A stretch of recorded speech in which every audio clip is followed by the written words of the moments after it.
In this lecture, we are going to discuss about motional EMF in EMI, electromagnetic induction. Motional EMF basically आता कैसे है, इसको समझाते हैं। बेसिकली मान लेते हैं यहाँ पर क्या है, एक मैग्नेटिक फील्ड है इस तरीके से अंदर की तरफ। ये मैग्नेटिक फील्ड अंदर की तरफ क्रॉस से दिखाया जा रहा है, कांस्टेंट मैग्नेटिक फील्ड, जिसमें एक कंडक्टिंग रॉड है जिसका लेंथ L है, which is moving with constant velocity v, है ना। इसका नाम रख देते हैं PQ। और इसका लेंथ कितना है, इसका लेंथ मान लेते हैं, लेंथ हमारा क्या है, length of the rod, length of rod is small l। ठीक है, तो जब ये क्या होगा, जब ये कांस्टेंट मैग्नेटिक फील्ड में ये हमारी कंडक्टिंग रॉड जो स्ट्रेट रॉड है ये v वेलोसिटी से मूव कर रही होगी, तो कंडक्टिंग रॉड के अंदर नंबर ऑफ फ्री इलेक्ट्रॉन्स होते हैं, ढेर सारे फ्री इलेक्ट्रॉन्स होते हैं, वो भी साथ ही साथ इसी वेलोसिटी से मूव कर रहे होंगे। और हमने पढ़ा है जब कभी भी कोई भी चार्ज पार्टिकल किसी एक्सटर्नल मैग्नेटिक फील्ड में मूव करता है तो उस चार्ज पार्टिकल पे एक मैग्नेटिक फोर्स लगता है जो किससे गवर्न होता है, जो इस लॉ से गवर्न होता है, F is equal to Q into में V क्रॉस B। इस लॉ से बेसिकली वो गवर्न होता है, तो V क्रॉस B। अब अगर आप ध्यान से देखें तो V cross B, Q into V cross B, इतना फोर्स लगेगा, मैग्नेटिक फोर्स लगेगा उस चार्ज पार्टिकल पर, जो चार्ज पार्टिकल मूव कर रहा होगा V वेलोसिटी से।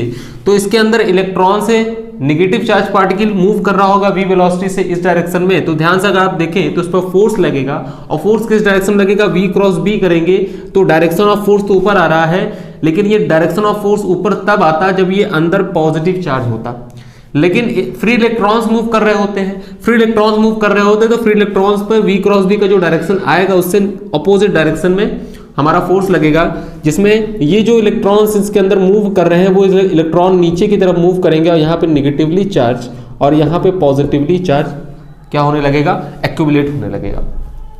तो नीचे निगेटिवली चार्ज किसके कारण आ रहा है, रॉड के मूव करने के कारण इलेक्ट्रॉन के ऊपर फोर्स लग रहा है, मैग्नेटिक फोर्स। वो मैग्नेटिक फोर्स की वजह से इलेक्ट्रॉन्स, फ्री इलेक्ट्रॉन्स नीचे की तरफ आ रहे हैं Q पॉइंट पर, जिसकी वजह से ऊपर वाले पॉइंट पे डेफिशिएंसी ऑफ इलेक्ट्रॉन बता रहा है, वो प्लस प्लस प्लस चार्ज से दिखाया जा रहा है। तो होगा क्या, जैसे जैसे ये हमारा रॉड मूव करता रहेगा वैसे वैसे ये इलेक्ट्रॉन नीचे की तरफ आता रहेगा, और जैसे जैसे इलेक्ट्रॉन नीचे की तरफ आता रहेगा ऊपर प्लस चार्ज बढ़ता रहेगा, जिसकी वजह से एक इंड्यूस्ड इलेक्ट्रिक फील्ड डेवलप्ड हो जाएगा between the point P and Q।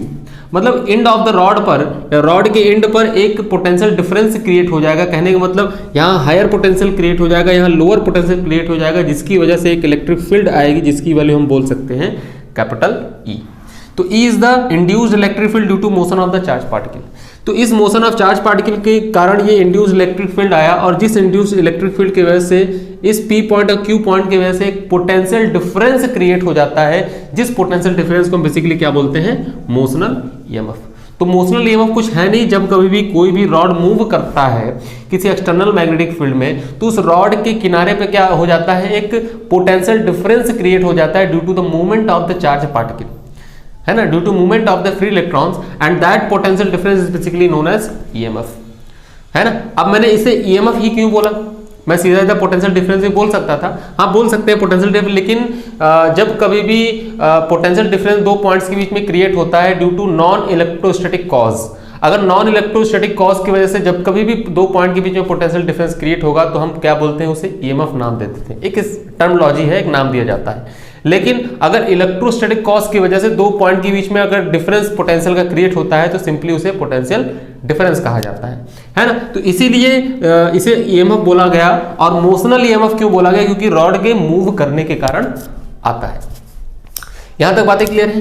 अच्छा, तो ध्यान से अगर आप देखें जैसे जैसे ये हमारा रॉड मूव करेगा वैसे वैसे यहाँ पे इलेक्ट्रॉनों का एक्यूमुलेशन होगा, जिसकी वजह से एक इलेक्ट्रिक फील्ड जनरेट होगा। लेकिन ध्यान से अगर आप देखें इस इलेक्ट्रिक फील्ड की वजह से जो अंदर के जो इलेक्ट्रॉन है इस पर मैग्नेटिक फोर्स तो नीचे की तरफ लगेगा, मैग्नेटिक फोर्स नीचे की तरफ लगेगा, जिसकी वैल्यू क्या होगी, EVB, क्योंकि वेलोसिटी और मैग्नेटिक फील्ड के बीच का एंगल 90 डिग्री है। तो क्या लगाएंगे यहाँ पर, Q into V into B sine 90, है ना। V क्रॉस B से क्या लगाएंगे, साइन 90, साइन 90 की वैल्यू 1 हो गई, कितनी हो जाएगी, EVB। This is the magnetic force in downward direction. तो डाउनवर्ड डायरेक्शन मैग्नेटिक फोर्स लगा, लेकिन जैसे ही इलेक्ट्रॉन यहाँ पर एक्यूमुलेट होगा, इस इलेक्ट्रॉन की वजह से ये क्या आएगा, एक इलेक्ट्रिक फील्ड आएगा। इस इलेक्ट्रिक फील्ड की वजह से इस पर एक फोर्स लगेगा विच इज इक्वल टू कितना, F is equal to E into में E। आप जानते हैं कि इलेक्ट्रिक फील्ड की वजह से फोर्स लगता है Q इंटू में E, है ना। लेकिन Q इंटू में E लगता है, यहां पर चार्ज कौन सा है, E है, इलेक्ट्रॉन पर चार्ज E होता है, तो E इंटू में E लगेगा और opposite direction of electric field, क्योंकि निगेटिवली चार्ज है ना। तो निगेटिवली चार्ज है, इलेक्ट्रिक फील्ड के जस्ट ऑपोजिट डायरेक्शन फोर्स लगेगा। तो ध्यान से आप अगर देखें तो जैसे जैसे ये कांस्टेंट वेलोसिटी से रॉड मूव कर रहा है, तो ये वाला फोर्स तो कांस्टेंट है, लेकिन ये वाला फोर्स बढ़ता जाएगा। क्यों बढ़ता जाएगा, क्योंकि इलेक्ट्रिक फील्ड की वैल्यू बढ़ता जाएगा। जैसे जैसे ये रॉड मूव करता जाएगा, वैसे वैसे इलेक्ट्रॉन का एक्यूमुलेशन होता जाएगा, वैसे वैसे आपका इलेक्ट्रिक फील्ड की वैल्यू बढ़ती चली जाएगी, और जैसे जैसे इलेक्ट्रिक फील्ड की वैल्यू बढ़ती चली जाएगी, वैसे वैसे आपका फोर्स ऊपर की तरफ बढ़ता चला जाएगा। तो एक कंडीशन ऐसा आएगा जब ऊपर वाला फोर्स नीचे के क्या हो जाएगा, बराबर, और जैसे ही ऊपर वाला फोर्स नीचे के बराबर हो जाएगा, तो इलेक्ट्रॉन्स जो इसके अंदर हैं, लगने वाले नेट फोर्स कितने हो जाएंगे, 0, और उसके बाद क्या होगा, इलेक्ट्रॉनों का एक्यूमुलेशन एंड पॉइंट पे होना बंद हो जाएगा, है ना। मतलब एक स्टेज आएगा जब ऊपर का फोर्स नीचे के बराबर हो जाएगा और नेट फोर्स अंदर कितना हो जाएगा, 0, और जैसे नेट फोर्स 0 हो जाएगा तो इस रॉड के अक्रॉस पोटेंशियल डिफरेंस मेंटेन्ड हो जाएगा, कांस्टेंट हो जाएगा, और उसी पोटेंशियल डिफरेंस को हम बेसिकली क्या बोलेंगे, मोशनल ईएमएफ। क्लियर है। अब अगर आप ध्यान से देखें तो ऊपर का फोर्स नीचे का मान लेते हैं बराबर हो चुका है, और अगर बराबर हो चुका है तो क्या लिखेंगे, जो F फोर्स है this is equal to magnetic force and this is equal to कितना, E इंटू में capital E which is equal to कितना, E into V into B। तो ये E V B, E और E चला गया, तो जो इलेक्ट्रिक फील्ड की वैल्यू आ गई आपके पास, आ गया VB। ये तो एक रिलेशन हो गया, लेकिन हमें क्या निकालना है, पोटेंशियल डिफरेंस। और हम जानते हैं कि दो पॉइंट के बीच में अगर हमें इलेक्ट्रिक फील्ड पता है और दोनों पॉइंट के बीच का अगर सेपरेशन पता है, तो हम क्या लिख सकते हैं, इस E को लिख सकते हैं V/L। क्या लिख सकते हैं, पोटेंशियल डिफरेंस अपॉन में सेपरेशन कितना था, L, क्योंकि रॉड का सेपरेशन, रॉड की लेंथ कितनी है, L, तो इसको लिख सकते हैं V इंटू में B। तो डेल्टा V बराबर कितना हो जाएगा, डेल्टा V बराबर सिंपली आपका हो जाएगा V इंटू B इंटू में L, and this is basically known as motional EMF. इसी को हम क्या बोलते हैं, मोशनल ईएमएफ। ये बेसिकली, तो VBL is the motional EMF जब कभी भी कोई भी रॉड एक कांस्टेंट वेलोसिटी से मूव कर रहा होगा किसी एक्सटर्नल मैग्नेटिक फील्ड में।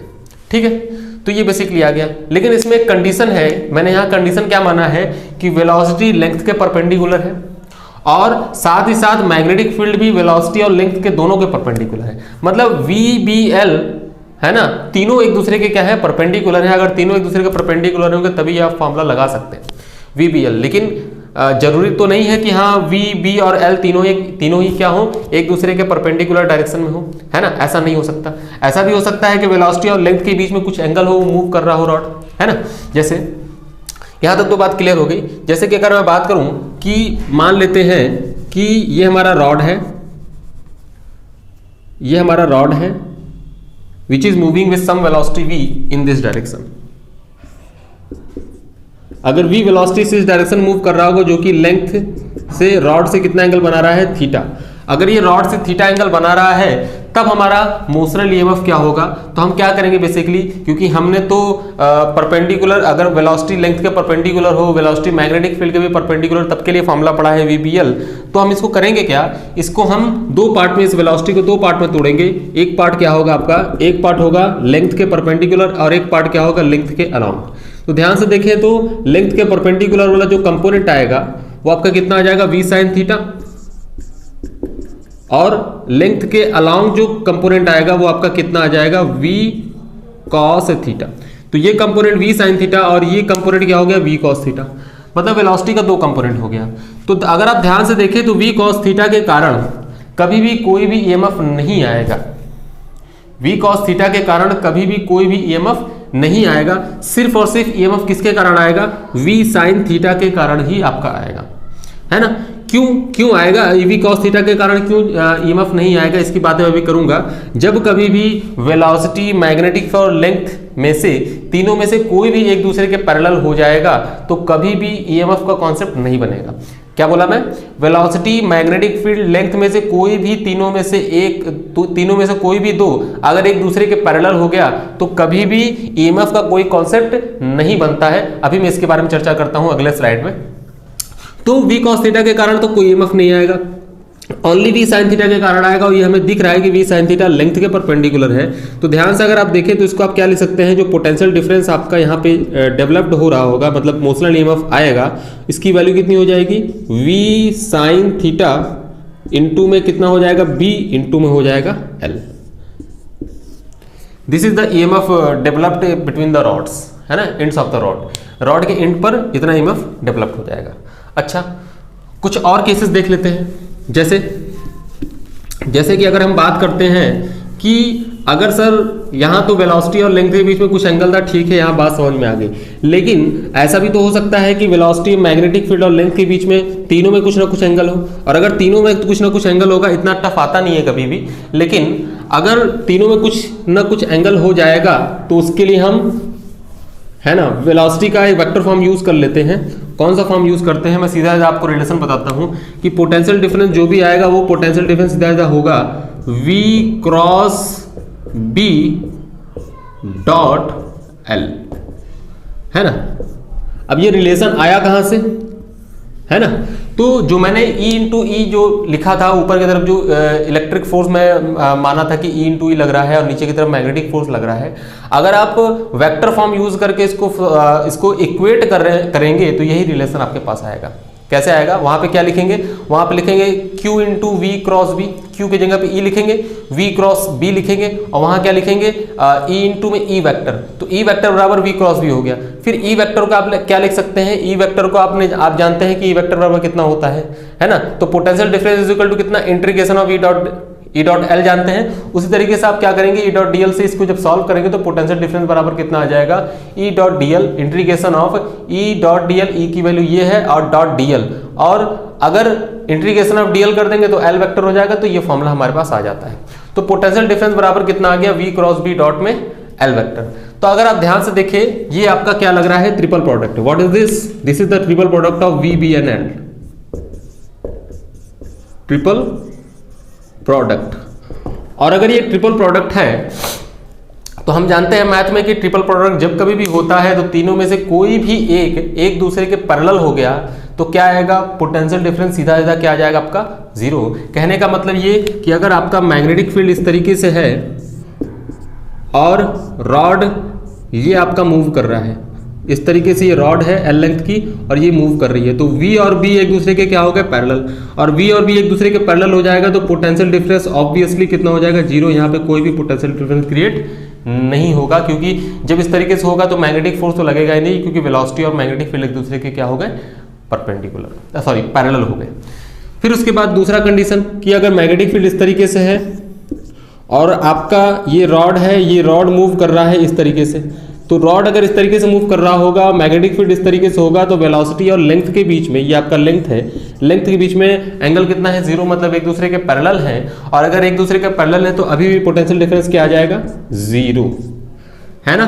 फिर उसके बाद कि यहाँ पे ये भी दिख रहा है कि मैग्नेटिक फील्ड और लेंथ दोनों ही परपेंडिकुलर है, अगर ऐसे परपेंडिकुलर होंगे तब भी क्या होगा, तब भी पोटेंशियल डिफरेंस जीरो हो गया। तो वही मैं कह रहा हूं कि जब कभी भी V B L में से तीनों में से कोई भी दो एक दूसरे के पैरेलल हो गया तो हमेशा क्या हो जाएगा, पोटेंशियल डिफरेंस जीरो हो जाएगा, मतलब कोई भी मोशनल ईएमएफ का कोई कॉन्सेप्ट नहीं बनेगा।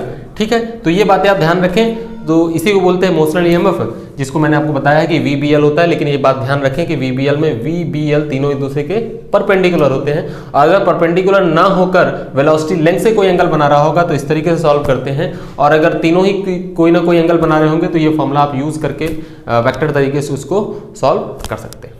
ठीक है, तो थैंक यू वेरी मच।